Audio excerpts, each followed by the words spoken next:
Am I the only one who thought the words to La Bamba were ba-da-da-da, La Bamba? Talk about being rocked to your very foundation. I was at a bar, I was watching a football game. Turns out the other half of the bar is karaoke. Somebody decides to sing La Bamba. We all make decisions in life. I glance up at the screen to do a lyric check, more for Soy Capitan than anything, but I notice where I expect to see ba-da-da-da, which is what I've been singing my entire life, I see a Spanish phrase, para bailar. I immediately say, people, they've got the wrong words up here. We all know it's ba-da-da-da.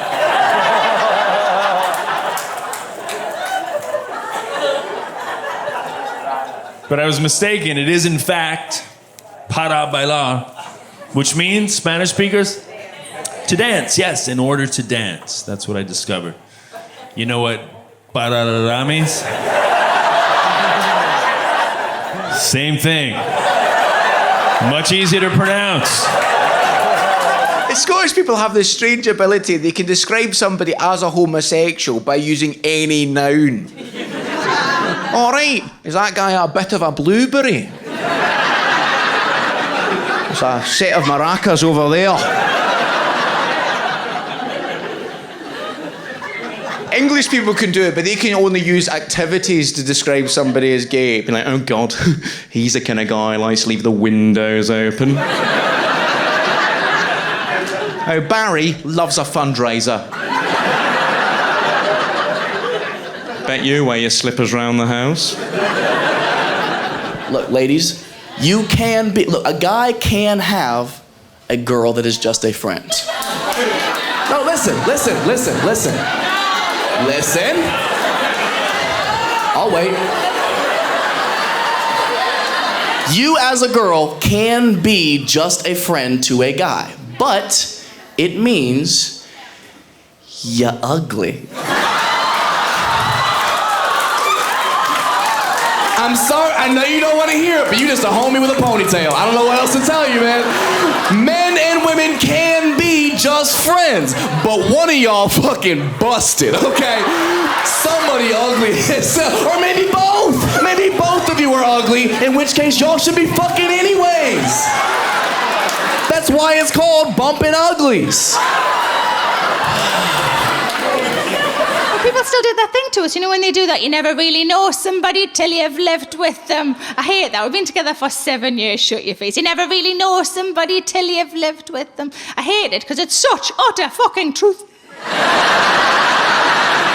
You know, some people are glass half empty and some people are glass half full. My fella is glass too full, just fills them to the brim and walks really gingerly everywhere. He's got a touch of OCD that I didn't know about. He checks all of the doors 8 times before we go to bed, which is fine. I don't have a problem with that. I just think it's a shame he hasn't got the OCD. That means he might use a fucking mop once in a while. Now, I don't want to be controversial, but I actually think that sports are a treacherous place for little girls. You know, like, I played volleyball against OJ's daughter growing up. Chill, I'm still alive. No, I did. I played volleyball against OJ's daughter growing up after he got out of jail the first time. For murder. It was crazy. He came to, like, all the games for 2 years after. And I'll tell you what, it was wild being 10 years old and seeing him on the sidelines. Because sometimes after I would score, I'd just look over at him and be like, wow, we're both killers. I like babies. Babies are fun. You know why babies are great? Because they're not evil yet. There's a million douchebags out there, but you never assume that baby will become one. Isn't that nice? That's why no one ever goes up to a pregnant woman, rubs her belly, and goes, ooh, this one's gonna suck. No, it's all up. It's all potential. It's all positive. Oh, it's kicking. Might be a pro soccer player. Right? It's never like, oh, it's kicking. Might hit his wife. Statistically, way more likely than a pro soccer player, right? Plus, it's already hitting a woman. Not even out yet. I stalk him on social media. I do. I mean, technically it's not stalking because we're married. I just care as much as a stalker would. I mean, before we met, did I look him up on Facebook and was very careful to not like any of his photos from 2009? Sure. Then did I Google him and find out everything about him, realize we're perfect for each other and soulmates? Yeah. But that's not stalking, you guys. That's called dating. That's how dating works. I mean, maybe some of you are like, I don't know, it sounds like stalking to me. Well, then maybe you're right. Maybe I am a stalker. But it doesn't matter. Because as soon as he put a ring on it, I graduated from stalker to wifey. Summa cum laude, suckers! Heyo! My dad is black, born and raised in Louisiana, has a PhD in nuclear physics, and served our country in the Army, people. Right.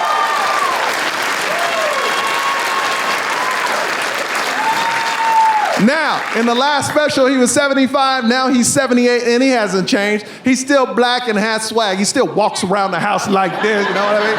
And he's always laughing like, yeah. And always pointing at random shit that's not there. Just like, Now, my mom, she was born and raised in Korea, South Side.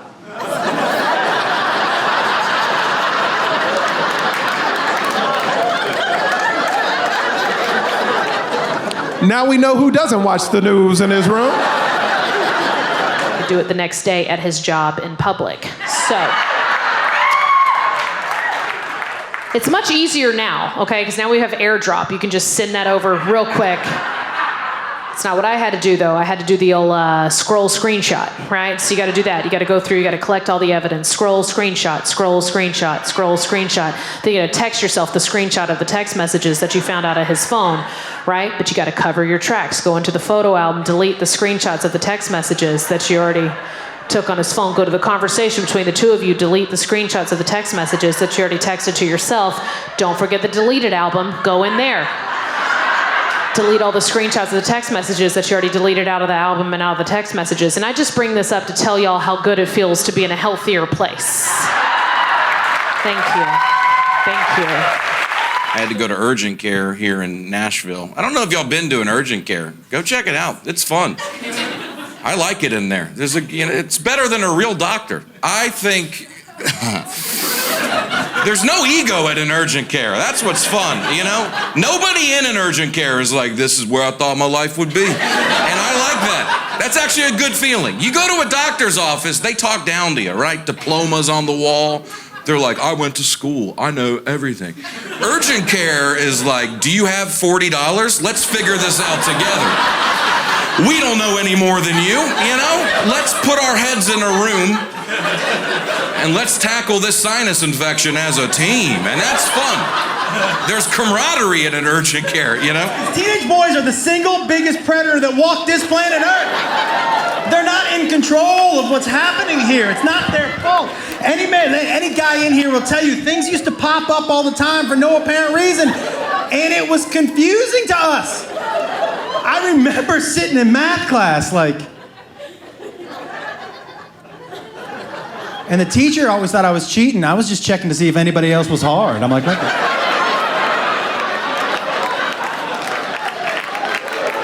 Guess nobody likes geometry as much as I do. And I remember one time, teacher was like, Mr. Wolf, you can leave. Math class is over. No, I can't. Picked a bad day to wear sweatpants is all I'm gonna tell you. Me and the chick who just got her period for the first time, we're gonna hang out here for a little while. You don't mind it? A terrible age that was. But I will tell you this, anytime I've met a woman that doesn't want kids, that is the first thing she wants me to know about her. The second she finds out I'm a mom, she's like, I don't want kids.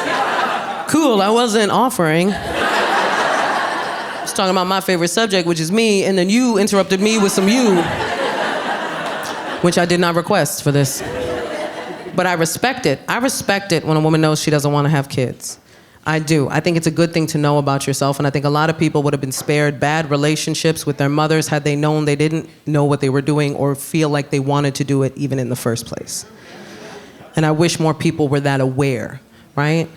Sometimes it's a bummer, I'm not gonna lie. Like, I'll meet a person who's a really good human being and they don't wanna have kids, and I'm like, damn, I really wish you did, because I wish there were more people like you know what I mean? And then sometimes people are like, I don't wanna have kids, and I'm like, that's probably the best for everybody.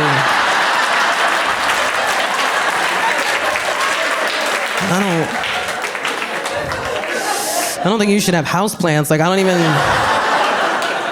don't know if you know how to love, bro. But my wife likes to travel, so we've been traveling. Went to Italy, obviously, for the wedding. That was great. Went to Asia last November. We spent 2 weeks in Asia. We spent a week in Bangkok, Thailand, and a week in Bali, which is amazing. We flew 32 hours for me to find out I don't really like Thai food. What a weird way to find that out, right? Right to the source. I was so shocked because I thought I loved Thai food. I love Thai food here in the United States. I have it all the time. Tom Kha soup, coconut milk soup, that's my favorite soup. Love that. Penang curry, that's my favorite curry. Of course, pad thai noodle, the classic, I'll have that any day of the week. And then I flew all the way to Thailand, I had it there, and I was like, oh, you're making it wrong. Like this, where can I get it authentic? Where do you guys make it authentic? I wish I was making that up. That's exactly who I was over there. Like, in my head, I thought I was gonna be like an Anthony Bourdain type, wearing cool clothes and trying everyone's food, making friends, drinking beer. No, I was just an American in a Hawaiian shirt going, ugh. Do you guys have any Pepto? And I needed it too, man. I had 2 weeks of diarrhea. Yeah, consecutive, which I broke my old record by a full week. And it was a record I was never trying to break. I was happy where that banner stood in the stands, but I had to come out of retirement, show these kids what's up. Had to throw on the gym shorts one more time. And it hurt too, man. After the third day, my wife, hypochondriac, she's like, you should go to the hospital. And I'm like, I will die with dignity in this hotel room before I ever go to a hospital. Like, really? Where emergencies happen? I'm supposed to go in? It won't stop. No. You don't go to the hospital for that, all right? Drink some Gatorade, cancel some plans. That's what you do. I was a real boy and I had real problems, let me tell you. Wet the bed as a child? Any other former bedwetters in? Yeah. There's a surprise. Who would have seen that coming? You know the bedwetting type, front row. Now you drink your drink, you've earned it. Please, get that piss ready. Oh, well, I packed it in when I was 12, which is still too old. It is, I knew it was too old because they assigned me a nurse. Can't believe your luck, can you? How much piss is that? The NHS is getting involved. We need to fix the boy. The nurse, she said, I'm going to cure you. And I said, with what? And she said, oh, I've got this buzzer. You may have heard of the buzzer. It's a buzzer that's attached to a special sensor. She said, the idea is we put it on your sheet, and when you wet the bed, it will make a noise, it will wake you up, it will train you out of it. It didn't do that for me, though. What it did do is create a Pavlovian response. So that no matter where I was, if I heard a buzzer, I'd piss my little pants. As if the bleep test wasn't humiliating enough already. No!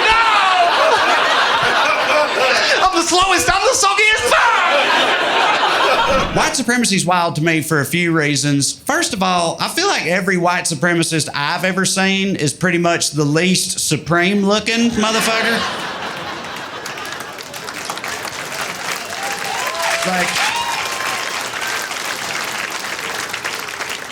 Like, I've never seen an avowed white supremacist and thought to myself, behold, the pinnacle of man. Like it's not a bunch of Hemsworths walking around with swastika tattoos, you know? It's not. Your average white supremacist walks in looking like Busted Magazine's fuck up of the year, 2005. Walks in with a tattoo on his neck of a skull that's got more teeth than he does. Walks in looking like he's about to invent a whole new type of hepatitis. Ain't even thought up yet. Looking like that, talking about supremacy, I think that's wild. I also think it's wild to keep believing in supremacy considering all the L's they've taken over the course of this country's history, you know? Like, I know it's easy to look around right now and feel like they're doing pretty okay, but really they've mostly lost every major battle they fought up until this point, and they keep talking about supremacy. Like, I feel like the mood of their meetings had to get weirder and sadder over the years, you know? Like, they came into the meeting in 1865, like, okay, so they freed all the slaves. Big whoop. Look, they still can't marry our women. They still can't go to our schools. Hey, how's any of that ever going to change, guys? It ain't like women can vote, okay? It's going to be fine. It's going to be fine. 1965, they come into the meeting like, okay, so they can drink from our water fountains now, so we can't legally harass them just for coming into the same diner anymore. But look, there's got to be something we can do to legally harass these people still. Come on. Jimmy, Johnny, Lee, Roy, Leroy, Ricky, Randy, Billy, Bobby, Mike, Steve, Stuart, Stanley, Danny, David. You guys are cops. Put your heads together.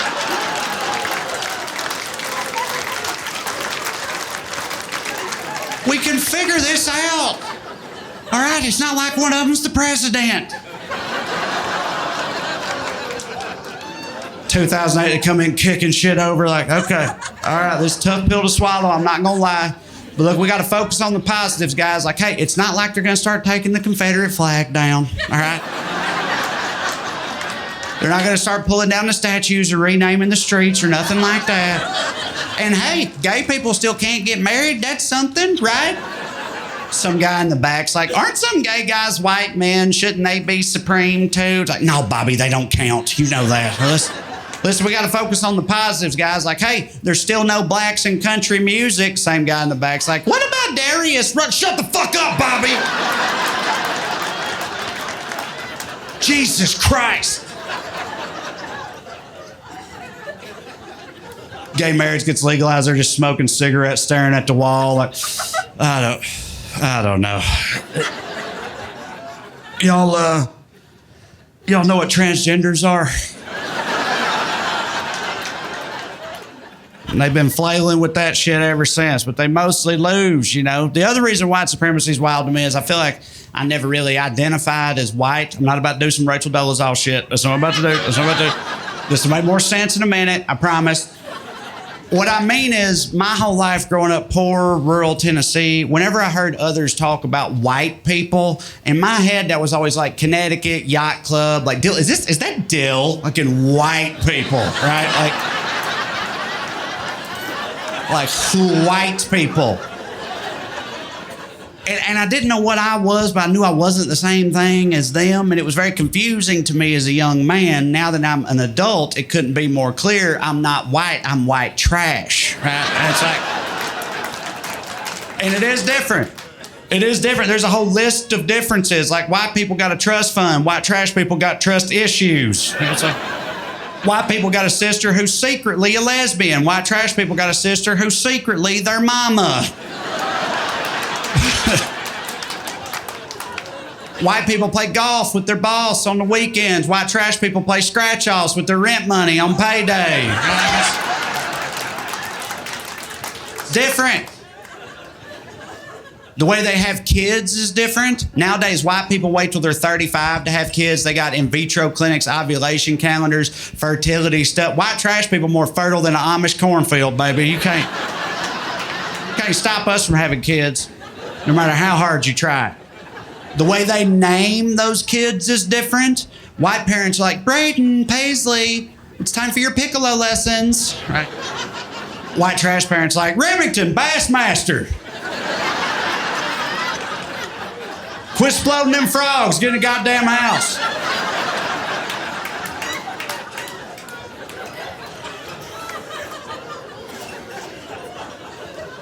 It's different. I know. I have kids. Of course I have kids. I worry about my kids all the time on account of this trash blood I gave them. You know, like I try to raise them right, but I worry at the end of the day my trash blood will be too much for them to overcome, you know? Like nobody should be forced to be giving my blood, dude. Like the Red Cross looks at my family history and they're like, we're good. Thanks, though. Right? Like, thank God for my wife for diluting it with hers a little bit, you know? But like, I love my wife, but she's from a different town in rural Tennessee. Like, her blood ain't top shelf for nothing, you know? Like, let's be honest. Like, my wife's blood is like boxed wine, you know? It's like, it's nobody's favorite, but people can handle it in a pinch, you know? My blood's just moonshine made in a radiator, dude. Like, it's just poison. That's all it is. Right? So I worry all the time about how my kids are going to turn out, right? But believe it or not, living in Los Angeles has kind of helped me with this. Because, like, you live in LA, you look around, you see plenty of rich white kids that are all fucked up too, you know? And it makes me feel better. I'm like, oh, well, maybe it's not about the blood. Maybe it's just a crapshoot either way, right? But I got to say, I feel like that's another way in which they're different is childhood trauma. Because, like, rich white kids are like, yeah, my mother was never very emotionally available, and I've got a lot of residual psychological scarring from that. And white trash kids are like, I got beat with a tire iron. I have actual scars from that. Like, you see that? That's a tire iron scar. That's what that is. I believe that's not cool. You shouldn't do what I just did. You shouldn't, like, diminish other people's trauma just because you didn't personally experience it. But it's a whole thing with poor people. It's so hard for poor people to believe that rich people went through any kind of genuine adversity, no matter what the circumstances were, you know? Like, when all that Epstein shit was coming out, I guarantee you there was people in trailer parks all around this country watching that. Like, they got to go to an island?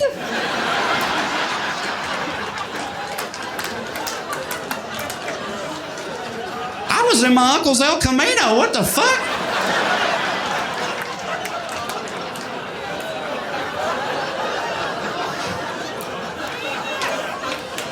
Yeah. Yeah, that one's rough. I know.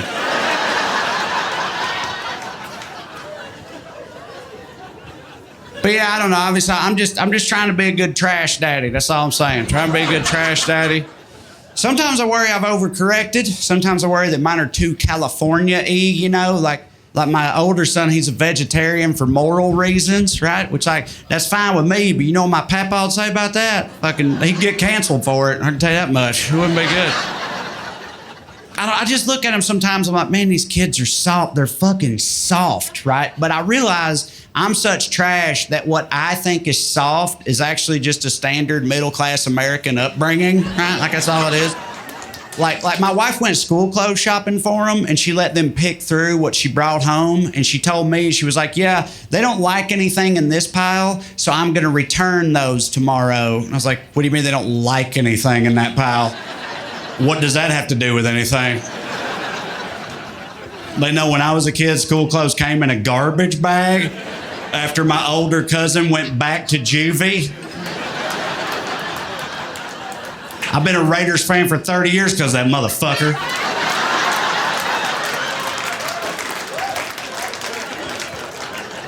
Who gives a shit what they like, right? I'll try to roast them some fresh vegetables. I didn't know you could get vegetables not in a can until I was 28 years old, right? Like, blew my mind. Blew my mind. I try to share this wondrous revelation with my children. I'll roast them some fresh broccoli, cauliflower. I'll church it up, put some balsamic drizzle on it, whatever. It don't matter. They're just picky. They just want it. They just don't want it. I'm sitting there like, I ate squirrels, God damn it. Who the fuck do you think you are? The other day, my 11-year-old got cold in the house, so he just went and turned the thermostat up a little bit. Like, didn't ask somebody nothing, didn't say nothing to nobody. Just walked over there and just turned it up. I could feel the souls of my ancestors telling me to slap his ass. But I didn't do it. I'm trying to be a good trash daddy. I am. I am definitely white trash. I want to tell y'all what I think is the single most white trash thing about me. This is a 100% true story. So my parents got divorced when I was 7, and I know you're like, yeah, we figured. Can't believe they were married at all. But yeah, they were. They got divorced back then, early 90s, rural Tennessee. Parents get divorced. Mama just kind of got custody by default. That's just how it worked, you know. So my mom got custody of us, but my dad was like, okay, but they're going to live with me, though. And the judge was just like, ain't you got a Camaro to work on or something? Fucking just let her have them, bro. Right, but we lived with my dad, and because we lived with my dad, he didn't pay her any child support, because in his eyes, that was bullshit. And apparently, that was bullshit is not a formally recognized legal defense for not paying child support, right? You can't just plead that's some bullshit, as it turns out. So my dad accumulated all this debt to the state over the course of his life. When he dies years back, I had to reconcile all that, which I didn't know was a thing, but it is in the right circumstances. For example, if you owe money to the state. It's like everything with money works the same way, really. It's like, you know how like if you got a lot of money in the bank will give you more money for having all that money in the bank. But if you ain't got no money in the bank will charge you money for not having no money in the bank, right? It's like, everything works that way with money, including inheritance. It's like if you're rich and your parent dies, you're sad, but you got a new lake house or the throne of England or whatever. Like there's upsides to it. You know, but if you're poor and your parent dies, you're poor plus they're poor. And I'm generationally poor, dude. I come from old no money. Right?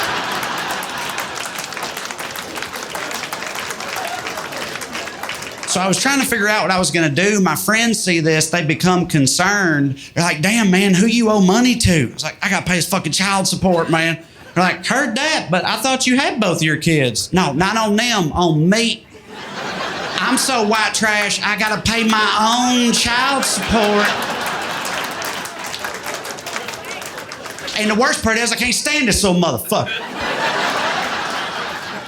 Always laying around my house, eating up my food, starting fights with my wife, talking shit about me in my own head. He sucks.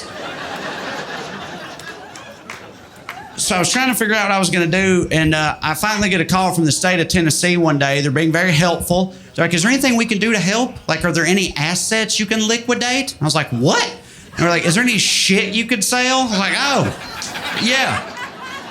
I was like, well, there's the house I grew up in where my Mima still lives. And they're like, that's perfect. So what you do is you sell that house, use the proceeds to pay us off, do with the rest as you see fit. And it all kind of clicked for me in that moment. And I was like, so you're telling me that I need to sell the house I grew up in where my Mima still lives so I can pay y'all my own child support? And she was like, can we call you back? And I got a call a couple hours later from her manager, and he was like, yeah, listen, don't worry about that. We wiped all that out. We took care of it. And that's the first time in my life that I was like, damn, maybe I am white. As a New Yorker, like, I've traveled to places. You ever travel to some place and everything closes at 9 o'clock? I was at a hotel, and I got there at like 11 o'clock at night, and I said, hey, what's open to eat? And they were like, everything closes at 9 o'clock. And I was like, vampires, right?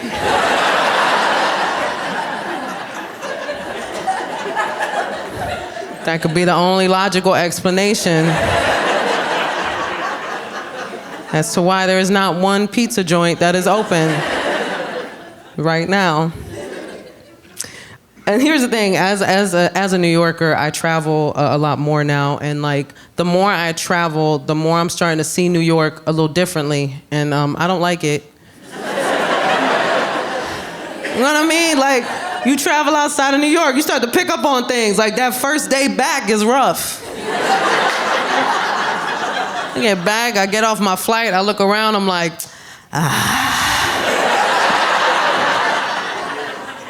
it is kind of nasty.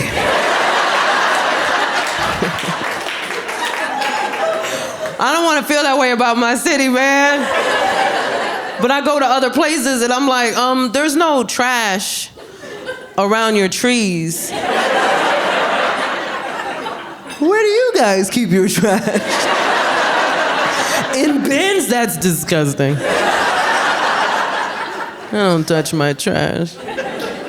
And it's happening more often now because I'm traveling more, and which is so expensive, by the way. Like, if you're buying flights, it's ridiculous. I'm going to Wisconsin, $700. That's what I said, $50 at the most. You know what I'm saying? Like, you should pay me to get on that flight. Like, why? What cheese enthusiast is ruining this for the rest of us? I thought it was ridiculous. I checked every airline, because that's what you do, right? I was like, I must be hallucinating. This can't. Even Spirit, I ain't got no shame. Like, all of them. If you look at Spirit Airlines, you are in a financial situation, right? That I feel like anybody can relate to, you know what I mean? Like, it's not just an airline, it defines an economic era of our lives and should be respected as such. And it's always a bad choice. Look, Spirit is always a bad, I'll hit you with the double negative. It's never not a bad choice. You know it is. You know it's a bad choice, because you see the price right there, and you still gotta talk yourself into that flight. Because I saw the price, I was like, whoop! $27, that's less than I thought. I started giving myself reasons. I was like, come on now, nobody's hijacking a Spirit plane. Like, you're safe. Even if someone did, every passenger on that flight would be like, you thought you was the only one that bought a gun? Like, you really thought? It's a Spirit Airlines, sir. Nuck if you buck, Hans Gruber.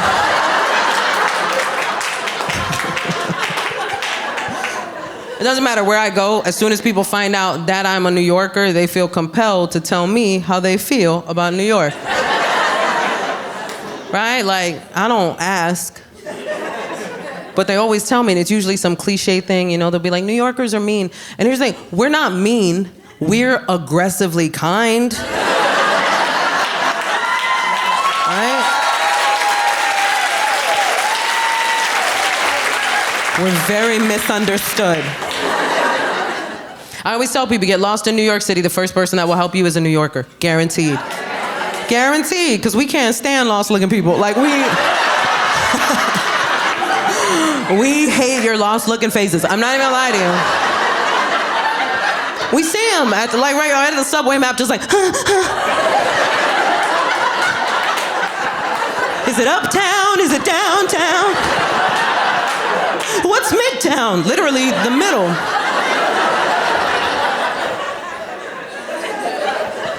I just picture them like panicked at the map, and then like out of the darkness, they hear a voice. Where you trying to go? That is one word in New York City. Where you trying to go? No breaks. You've been looking at the map for 5 minutes. Where you trying to go? I'm trying to help you get out of my way. You've been in my way 5 minutes. Look at this map.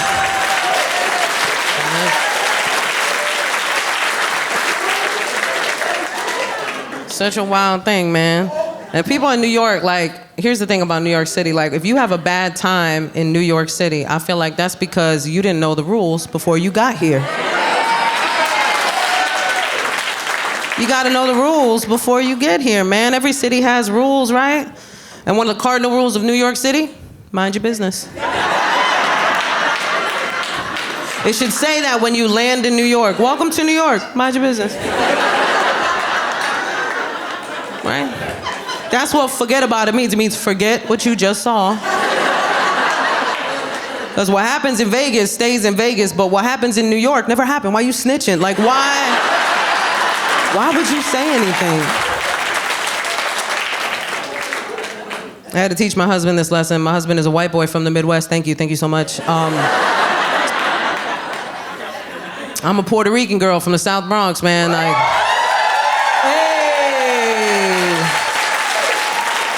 I know we got Puerto Ricans here. Hey. Yeah. What up, probably my cousins? I'm just saying, let's do a 23andMe later and get weird. That's the thing, I'm not gonna lie to you. As a Puerto Rican girl from the South Bronx, I didn't think I could bag a white boy from the Midwest. I thought I was too aggressive. Because I don't know how to soft flirt. You know what I mean? Like, you know how some girls can like really cute flirt? Not me. I'm New York aggressive with it. I'd be like, yo, I like you, son.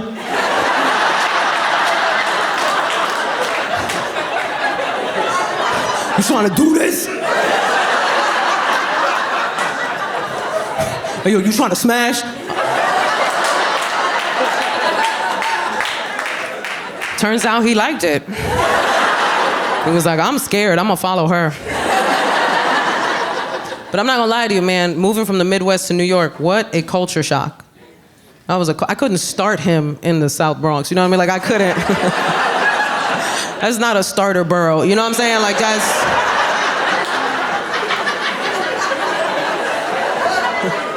Right? We don't start people in the Bronx, we end them.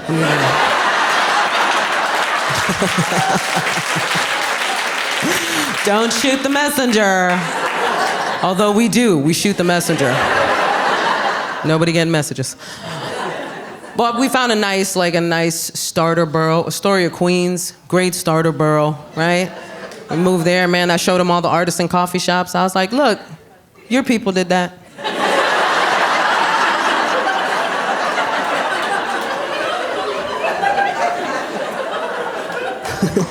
We moved to this nice, quiet neighborhood, or so we thought.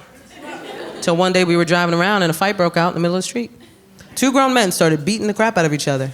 And my sweet Midwestern husband was like, oh no. I should do something.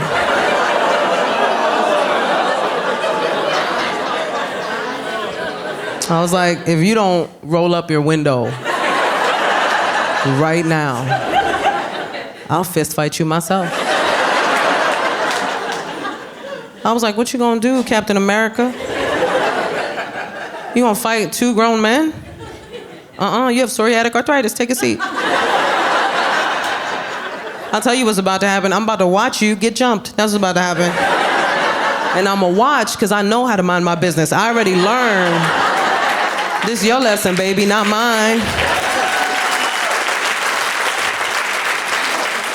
It wasn't like that when we first got to the neighborhood. When we first got to the neighborhood, the hottest beef on the block were 2 businesses that were at war with each other.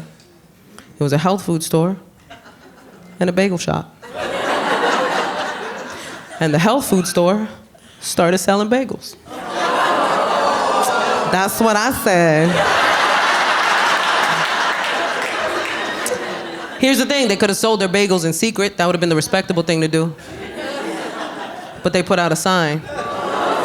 Right, and the sign said, we sell organic bagels.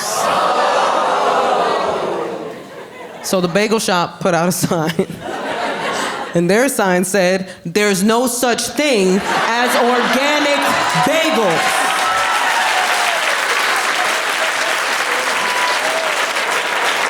I saw that, I was like, the block is hot! It's hot in these streets. My favorite thing is like, people still, no matter how crazy it is in New York, people still want to come to New York.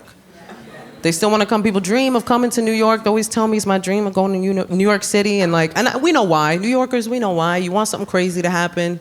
You want to see something wild. You want your weird New York story. I always tell them, come. It'll happen. We aim to please. The homeless will always provide. I'm sorry, the unhoused. Cupcake? Cupcake? I don't know. I realized that that's our PC term now, is unhoused. And look, I was an English major in college. I'm down to play with language. Let's do this. But we can talk about unhoused, can't we? It's goofy.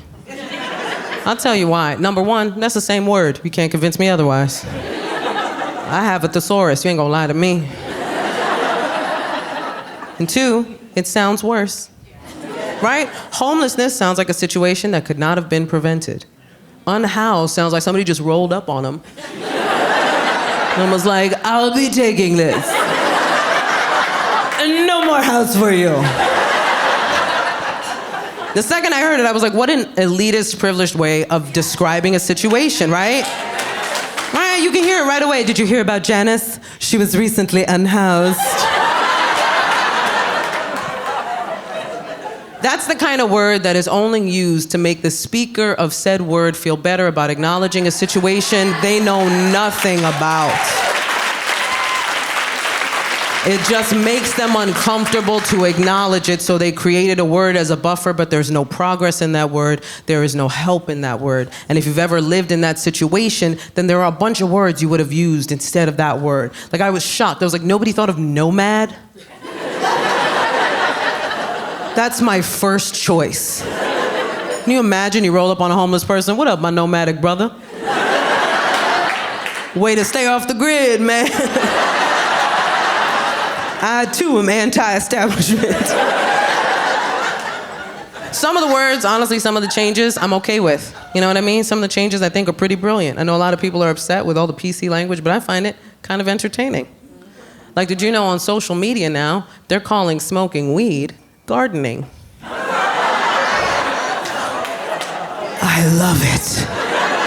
Oh, it makes me sound so much more productive. I've been gardening all day. Gardening helps me deal with people.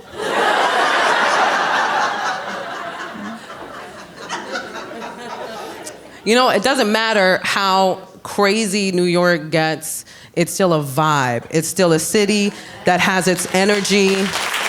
Man, when you think about it, even when COVID hit, we were the epicenter. Even COVID came through like, oh, New York is lit. COVID was like, if I can make it here, I can make it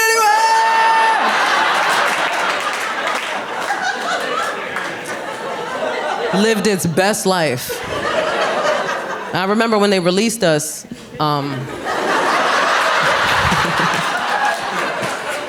from COVID captivity. We got rid of that 6 feet of personal space day one. Day one, it was gone, man. We couldn't wait. I know, because I got on the subway, and within 2 seconds, I had a guy this close. Right in my face like that. I was like, sir, we're the only 2 people on this train.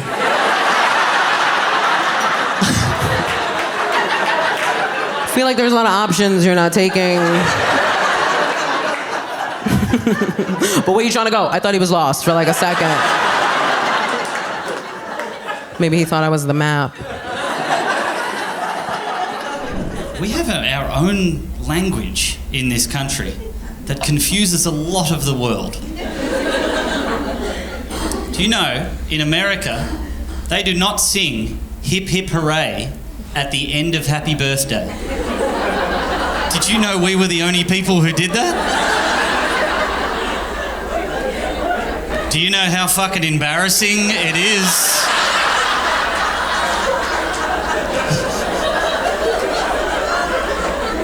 I was at a table of people I didn't even know that well, and they finish happy birthday, and I just go, hip hip!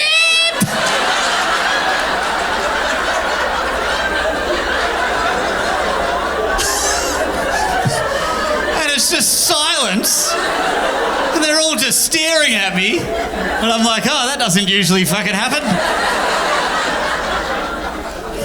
And one of them goes, what'd you do that for? I went, oh, in Australia, one person yells out hip hip and then everyone yells hooray, and we do that 3 times. And they went, why do you do that? And I went, I don't fucking know. I didn't know you weren't meant to do it. It's always been there. It's really weird when it's not there. They just finish happy birthday and go, happy birthday to you.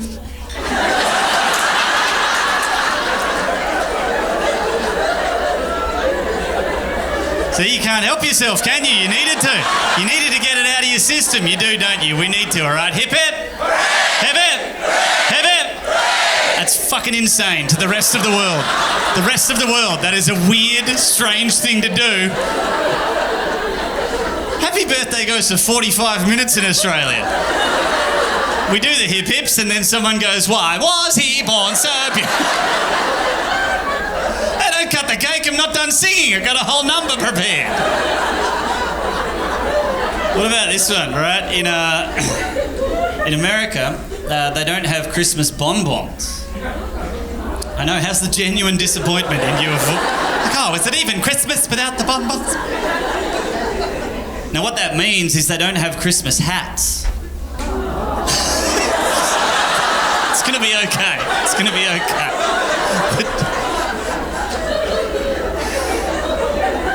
So I brought my American girlfriend, now wife, over for her first Australian Christmas. Imagine what she must have thought. Having never seen this tradition before in her life, and no one says anything about it. Everyone just quietly puts on their paper crowns and starts eating.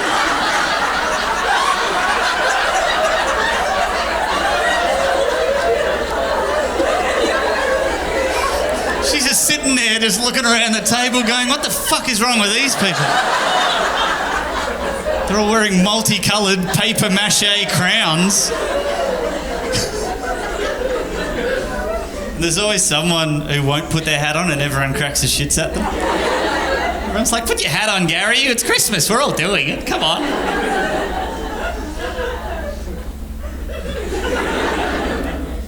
Put your fucking hat on, Gary. No, I'm serious. You're embarrassing the American girl. Put your fucking hat on.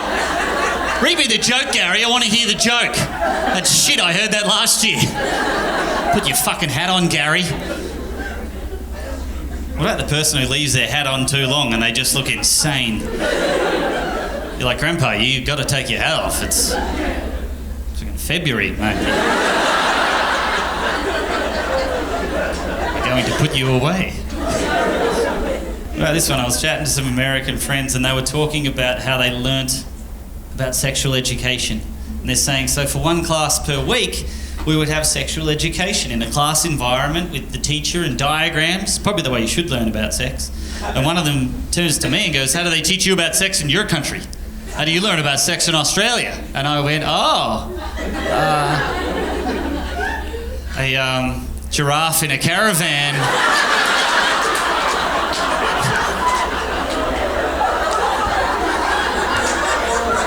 Taught me about sex. His name was Harold. He was very informative. Do you know how weird it is to explain that you learn how to have sex from a man fisting a giraffe in a caravan?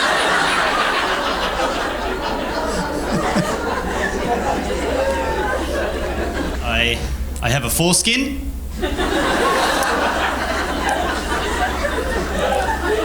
That's what you guys might want to know, no? Is that too much information straight away? In America, they're freaked out by the foreskin. I'm not sure why. Half of the people in this country have a foreskin. Half. Well, that's not true. No, half are female. That's ridiculous. There's very few women with foreskins in this country. But for some reason in America, they're freaked out by it. They're like, no, you got to get rid of that. You got to get rid of it for cleanliness. Got to get rid of it. Tell you what, take a shower. Take a fucking shower. Every day you can take a shower. You don't have to lop part of your penis off. So 25 years down the track, you can save some time by not showering. I can go 3 days without showering, thanks to getting rid of my pesky foreskin. I did shows a couple of months ago in Florida, and Florida's a weird place, okay? They were very old. The audiences were just 96 years old across the board. Some people died during the show, and they just carried them out, and everyone was like, oh yeah, it was Kevin's time. It was Kevin, carry on, carry on.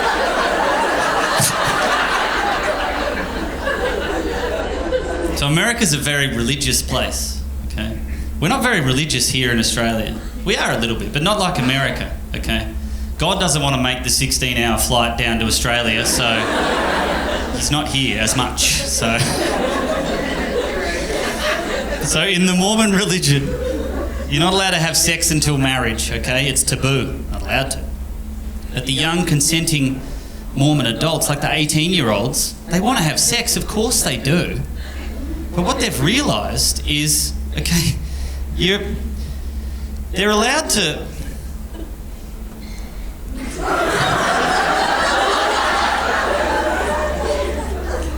Look, they're allowed to be in there. They're allowed to park. They're allowed to dock. You're allowed to be inside. Okay? You're just not allowed to move. That's the wicked part in the Mormon religion, is the movement. It's the wicked hump, okay? So they've realised you're allowed to be in there, but they're like, don't move, don't move, don't move, don't move. Now, this is my favourite part. The second part this is called jump humping. This is where they get a friend in, and their friend jumps on the bed next to them and provides the movement that they so sorely need. I'm not making this shit up. You can look it up. See, these two acts, independent of one another, totally acceptable in the Mormon religion. You're allowed to be in there, you're allowed to park, you're allowed to dock. They call that soaking, which is both hilarious and disgusting. And then they're allowed to jump on the bed. They're just having a good time. Nothing wrong with that. But what has occurred when in close proximity to one another? What is this scientific anomaly? And I'm so proud of these kids for finding this loophole. I'm so proud of them.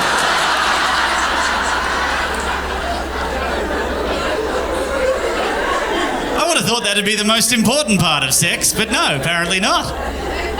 But do you know how hard that is to orchestrate? I was 18. Trying to get sex is impossible. Impossible. Trying to bring another person in on that? Fuck no. How are they going to play this off?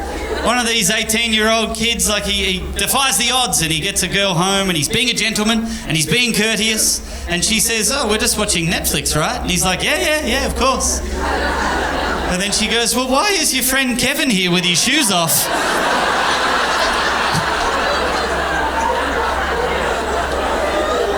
And he's got to go, oh, I don't know, anything could happen, hey! There's too much to orchestrate. You can't have a memory foam mattress, you can't have memory foam. You think about it, you're on the bed in the soak, in the docking position, ready, and Kevin's jumping around like a lunatic, and you're not moving at all. It's incredible, but not helpful in this situation. There's a full glass of red wine not spilling next to you.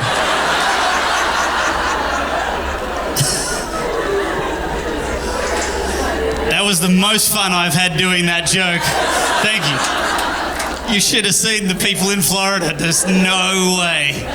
Silence throughout that whole thing. But I just kept doing it because I enjoyed doing it.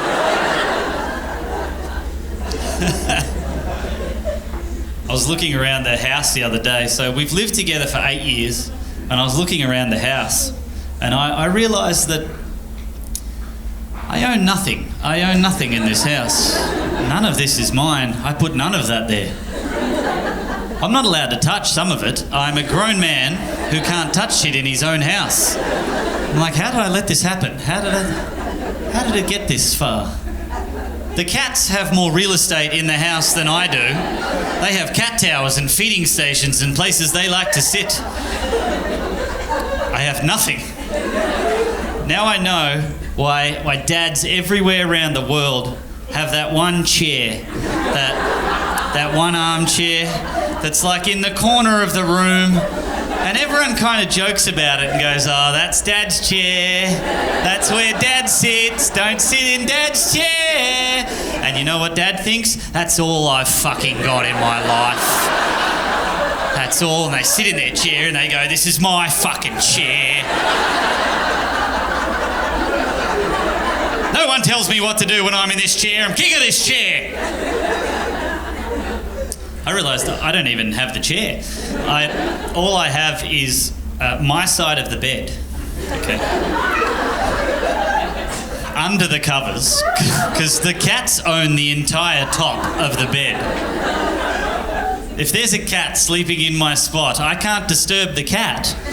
I have to contort my body around the cat. And I go, no, I won't disturb her. Isn't she beautiful? Yeah, let's let her sleep. And I'll just have half of my body off the bed. That's a good idea. I like it. I think it's good for circulation. I think it's good for my spine and the future of my back altogether. I think it's great. As long as the cat's getting a good night's sleep, I can sacrifice myself. So all I have to myself is my side of the bed under the covers and only facing this way. Because if I face this way, towards my wife, apparently my breath is ruining her existence. And she tells me about it every 20 minutes. She'll be like, I can feel you breathing. I can feel the warmth of your breath.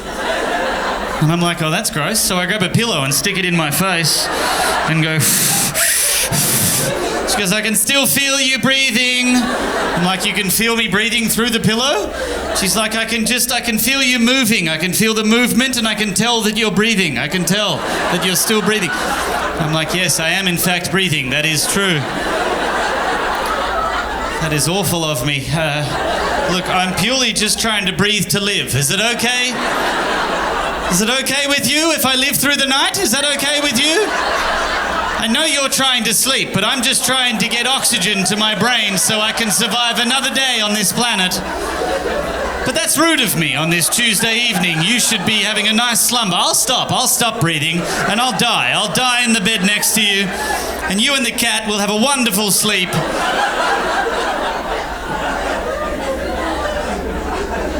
I'm just breathing. I'm not snoring. To be fair, in the last 6 months I've started snoring. And I know that's annoying. I've slept next to people that have snored before and that is fucking annoying. But I gotta tell you guys, as the person who snores, it's really hard as well. Because you don't hear any of the snoring. You just get woken up every half an hour by a hysterical, angry person a foot away from you in the bed, hitting you. Shut the fuck up! And you're like, what? You shut the fuck up! I wasn't snoring, you were! You shut up, that's stupid, you're stupid. Why did I even marry you, you stupid? I'm just trying to sleep like a normal person and you hit me.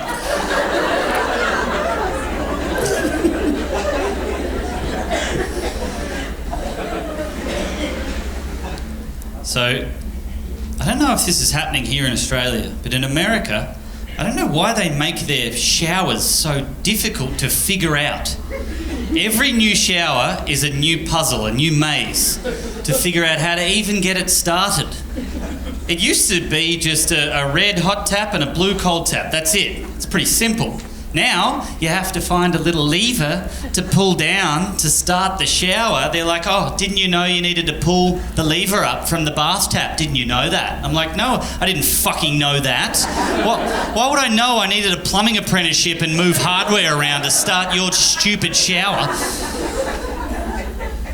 Sometimes it's one huge metallic knob with just no signage. And you're just spinning it around.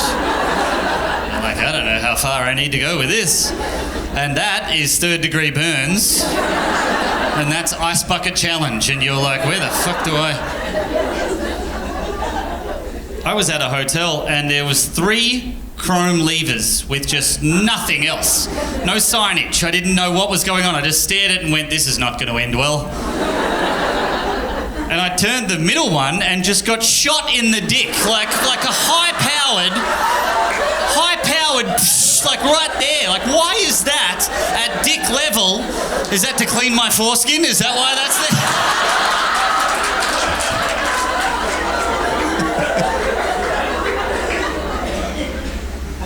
I have PTSD from a shower I had in Denver 4 years ago. I couldn't get the thing started. I was doing shows Wednesday to Sunday, and before the Wednesday show, I went to shower, and I went in there, I got all my clothes off, and I'm trying to get the shower started. I couldn't figure it out.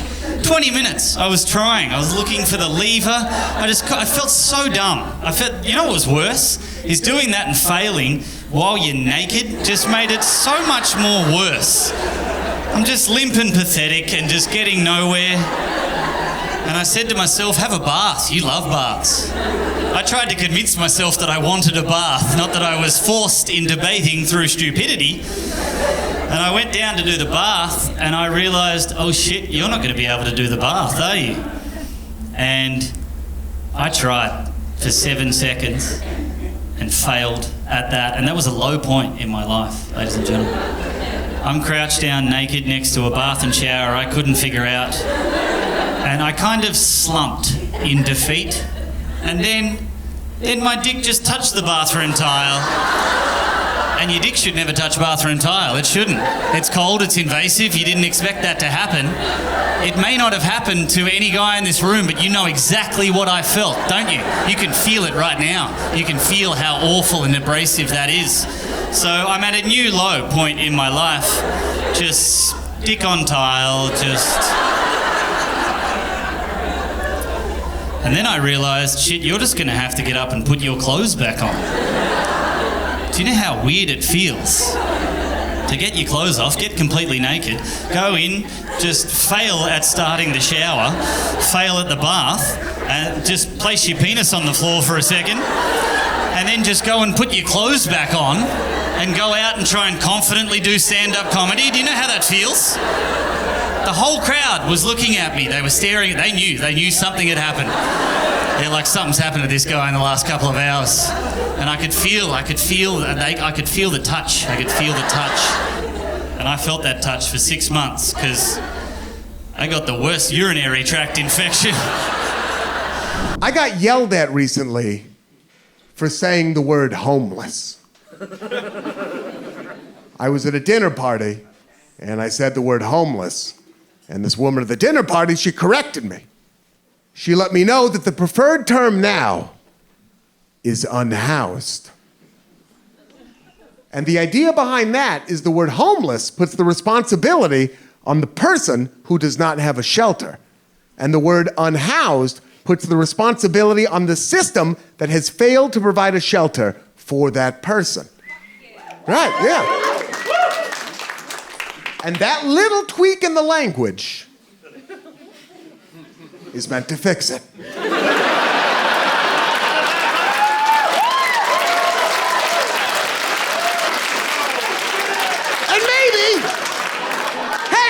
maybe it will, right? Maybe it will. I don't know. Worth a shot. Maybe it'll help a little bit. Maybe it'll help like how a toddler helps you move. Like it'll be that much, right? Like, you know when like two people have a desk and the toddler's like,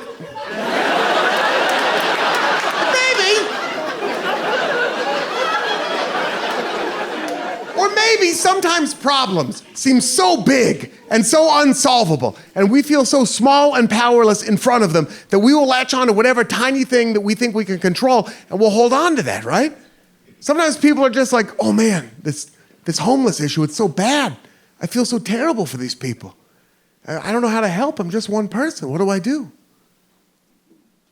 I know what I'll do.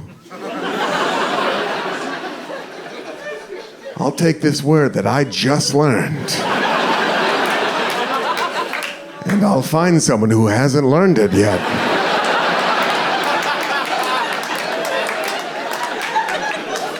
And I'll bludgeon them over the head with it.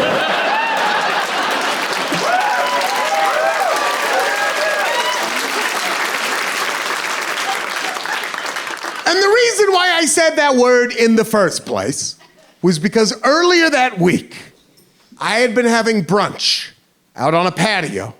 And while I was having brunch, an unhoused man... Progress. An unhoused man walked up to that patio, dropped his pants, and started masturbating. And I was sitting there,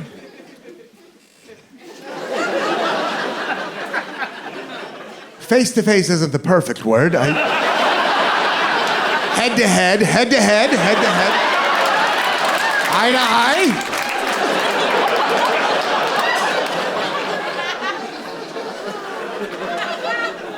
And I thought to myself in that moment, well, I'm not going to tell nobody about this.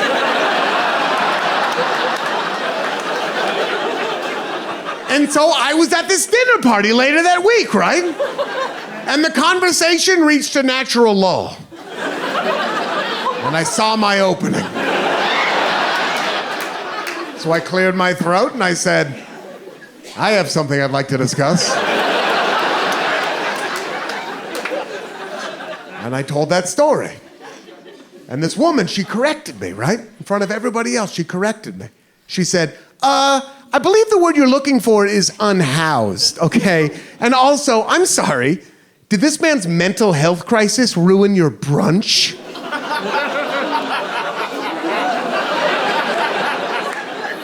And I wanted everyone to think I was a good person, so I was like, no! No, it made my brunch better. It made it better. I ordered more food. I called my friends up. I was like, you gotta get down here. They're doing new stuff at brunch.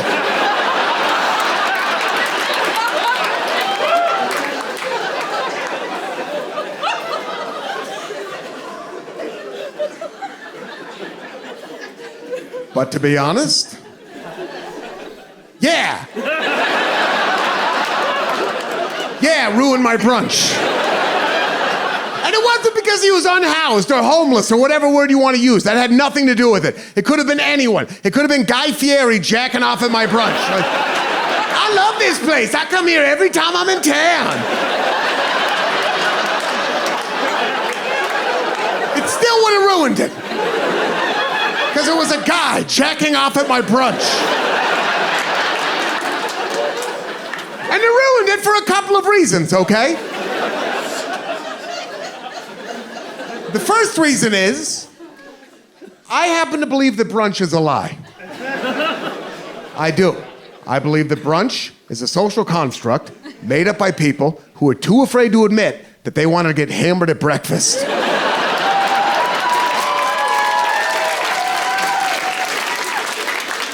Some of us were doing that already.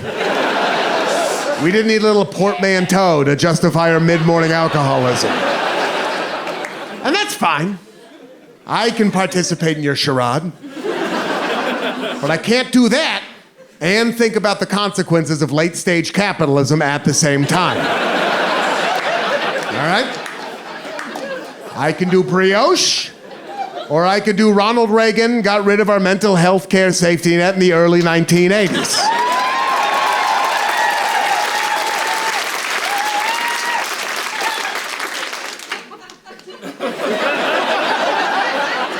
This is where I have the trouble.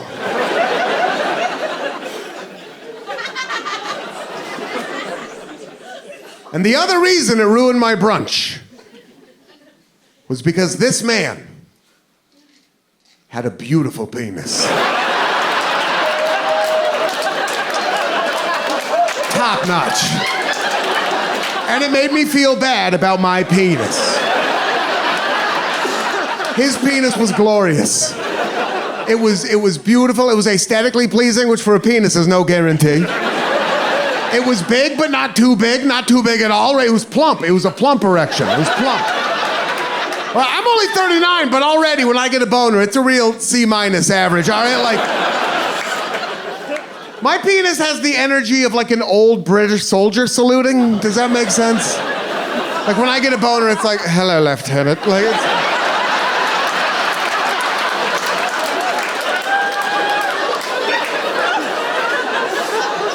Like his penis was like a Marine on his third day. You know what I mean? It was like, yes, sir! Like it was ready for action.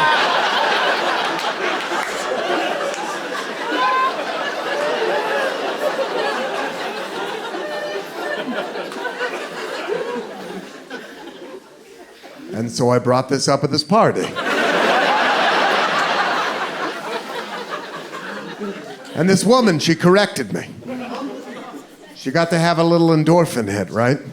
She got to feel good about herself, like she was doing something, because she corrected the big dumb idiot who said the wrong word at the party. Even though in reality, she didn't do anything to actually help this guy out. But she still got a little endorphin hit, right? And I got my own little endorphin hit later on that evening, when I took each of the dinner party guests aside one by one. and was like, what the hell was that about? Okay.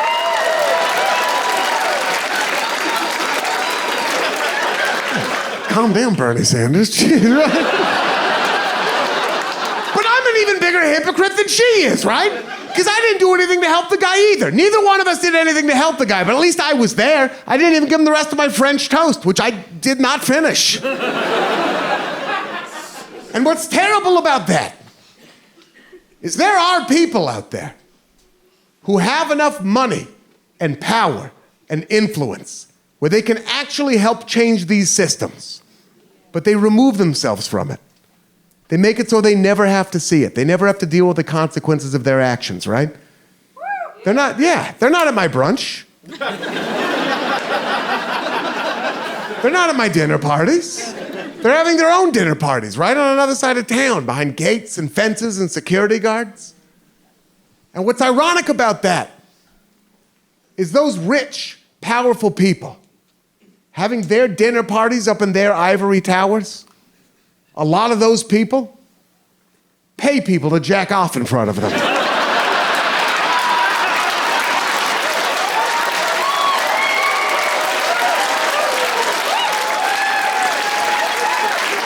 So we've got a problem, and we've got a solution. And if we could just figure out some way to get these guys to see eye to eye.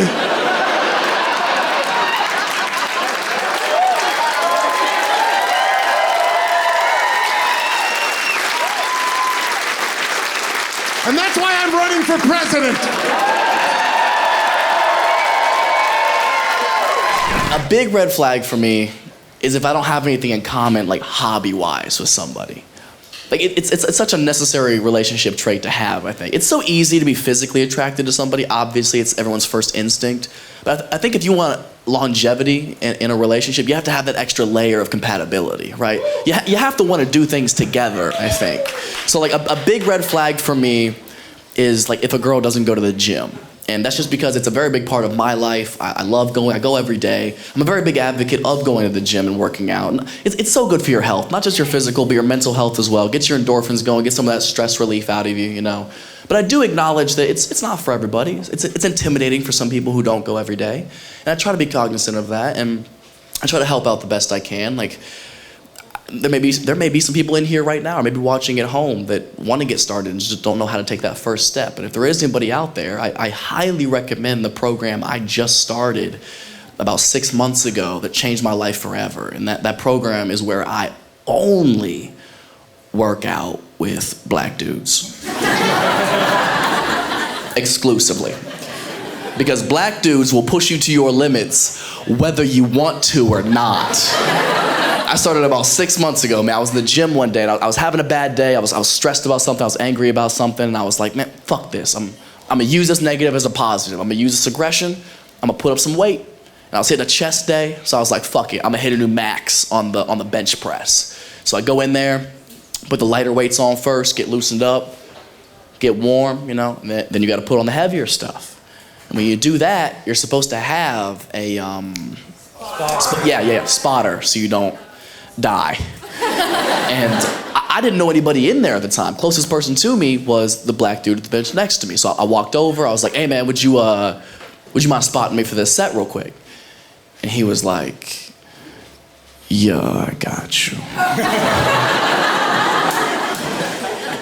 I was like, I feel like you do. Everything about your voice is safe. I feel like I can lift the world now. Okay, come on. So we go over to the bench together. He gets behind the rack in the spot position. He's ready. I lay down, and I'm trying to psych myself up, get in the zone, line up my hands, get a good grip, and finally I just get it off the rack. Oh, I get 1 rep in. Oh, I get 2 reps in. I get stuck on the 3rd. My arms start shaking. And he can see this. So like any good spotter, he has some words of encouragement. I'm trying not to die, and this man just gets in my ear.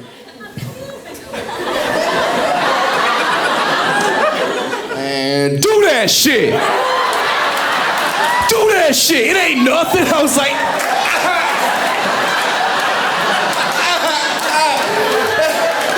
I said, I don't know, man. I'm getting kind of tired. He was like, my people been tired. I was like, God damn. I'm sorry. It was only like $255. You had white guilt on top of that. It's like 500 pounds, man. I was like, is this pre-workout or a history lesson? What are we doing, dog? Fucking, I racked that shit up. I was like, I appreciate you, man. I was struggling at the end. He was like, you don't know struggle. Fuck, man. Can't have anything. So that's my new routine whenever somebody's like, you look good, Matt. You want a diet? I'm like, yeah, it's called White Watchers. You should try it. So when black people watch white people struggle, you will sweat. I promise you. This is one of the whitest crowds I've ever seen in my entire life. Bro, I'm uncomfortable. Y'all are so white. Is this a comedy show or a meeting? God damn. Oh my gosh. I'm sorry.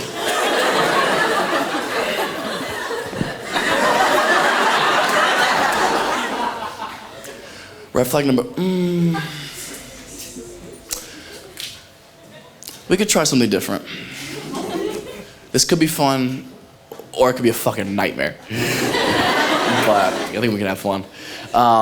So the thing is like, I could do red flags for hours. And they could be funny, we could all laugh, have a guaranteed good time, but who wants to do that? So, and a lot of times I don't like to do a lot of red flags because it is very male to female. You know, it's listing things that men don't like about women. And I don't want that to be unfair, one-sided, or sexist. So to even it out, sometimes I am genuinely curious, like for the women in the audience, what might be some red flags for a guy if you go on a date with him, he says or does this that makes you kind of be like, ooh, I don't know.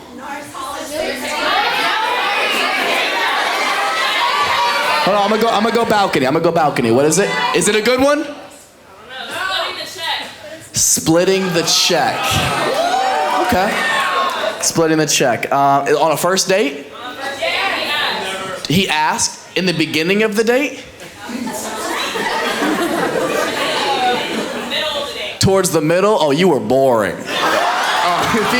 In the middle? Can I get you anything? Yeah, 2 checks?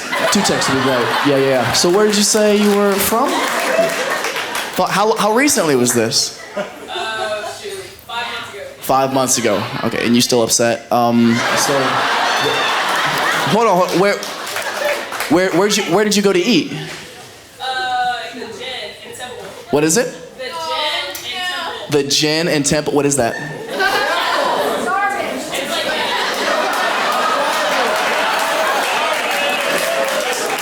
Rude. What kind of restaurant is that? They have catfish on their steak. Yeah, catfish and steak.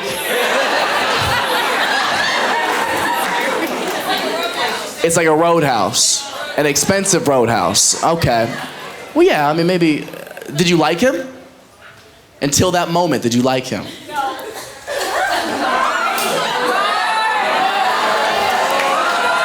I'm curious. Until he asked to split the check, were you like, this is going good? You were? Fuck. Oh my God. Did you sleep with him? Yes.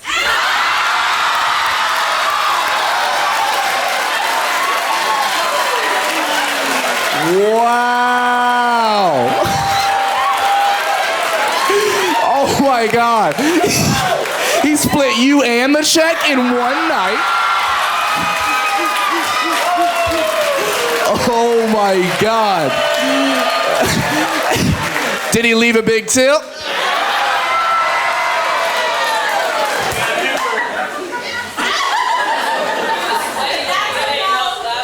Hold on, that was an unnecessary detail. What'd you say? I said he was sweaty when we did it. He was sweaty after, yeah, my man was putting in work. That's good. I would think. Well.